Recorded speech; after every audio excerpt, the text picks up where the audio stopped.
Sira Gajah Mada, pepatih Amengkubumi, tan ayun amukti palapa. Sira Gajah Mada, lamun wus kalah Nusantara, ingsun amukti palapa. Lamun kalah ring gurun, ring Seram, Tanjung Pura, ring Haru, ring Pahang, Dompu, ring Bali, Sunda, Palembang, Tumasik, samana ingsun amukti palapa.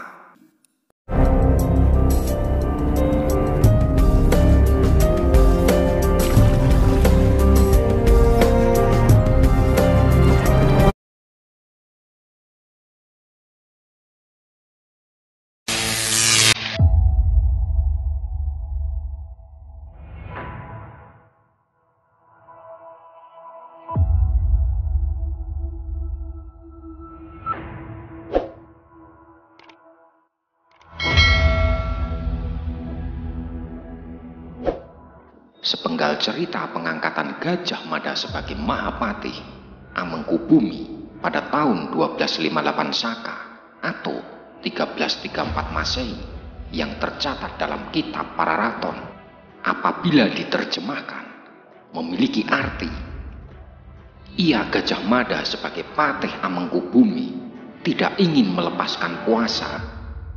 Gajah Mada berkata bahwa bila telah menguasai Nusantara, saya baru akan melepaskan kuasa.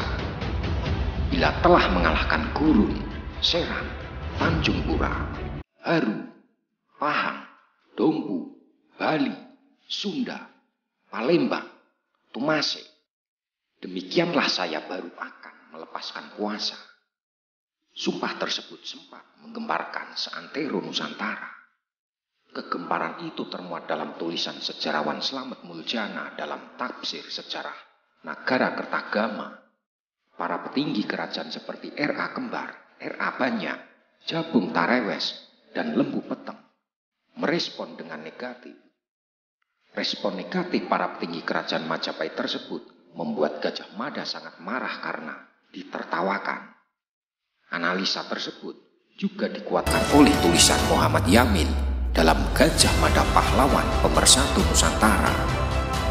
Dalam tulisannya Yamin menyebut Gajah Mada meninggalkan Paseban dan terus pergi menghadap Batara Kahuripan. Sang Mahapatih merasa sakit hati karena harus menghadapi rintangan dari petinggi kerajaan untuk mewujudkan sumpahnya. Berbagai intrik politik yang didasari oleh rasa tidak suka dan kedengkian menjangkiti internal kerajaan Majapahit, utamanya di kalangan para petinggi kerajaan. Meskipun dalam perjalanannya Gajah Mada dibantu oleh Arya Tadah, ternyata Arya Tadah juga sempat ikut mentertawakan sumpah yang diucapkan sang Mahapatih. Arya Tadah atau Empu Krewes sebenarnya menyimpan rasa dengki terhadap Gajah Mada karena dia tidak rela Gajah Mada menggantikan posisinya sebagai Mahapatih di kerajaan Majapahit. Di tengah badai intrik politik petinggi kerajaan Majapahit, Gajah Mada mulai mencoba mewujudkan sumpahnya untuk menyatukan Nusantara.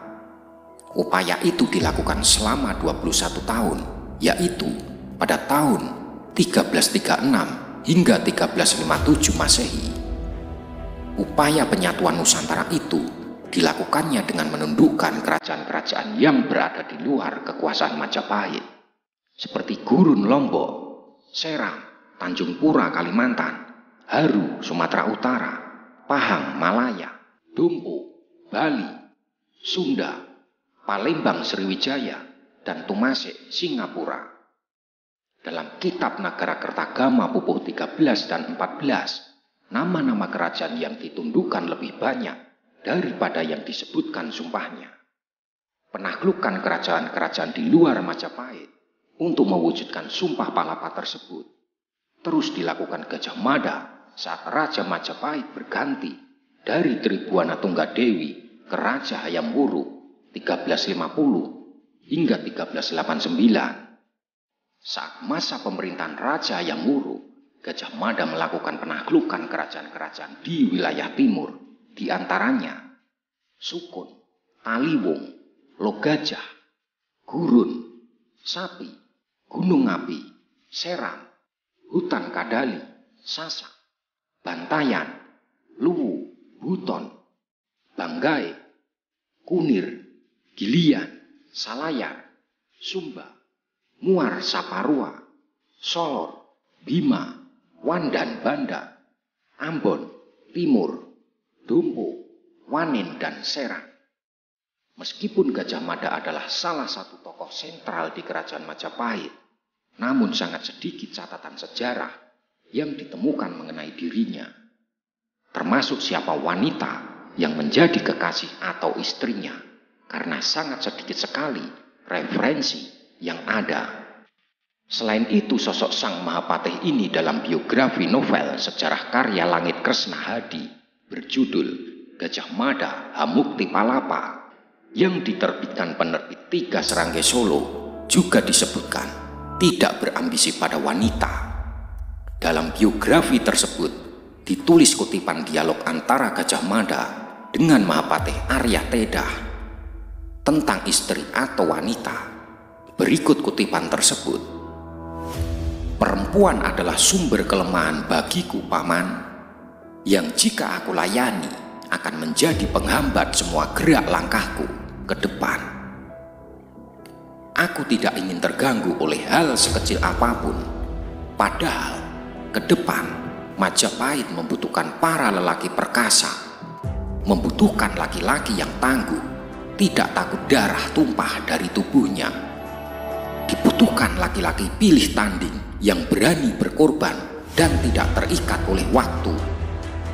Bagaimana seorang laki-laki bisa bebas dan berani meluaskan wilayah Majapahit, yang untuk keperluan itu mungkin harus dengan pergi bertahun-tahun jika dia terikat oleh seorang istri, terikat oleh anak atau keluarga?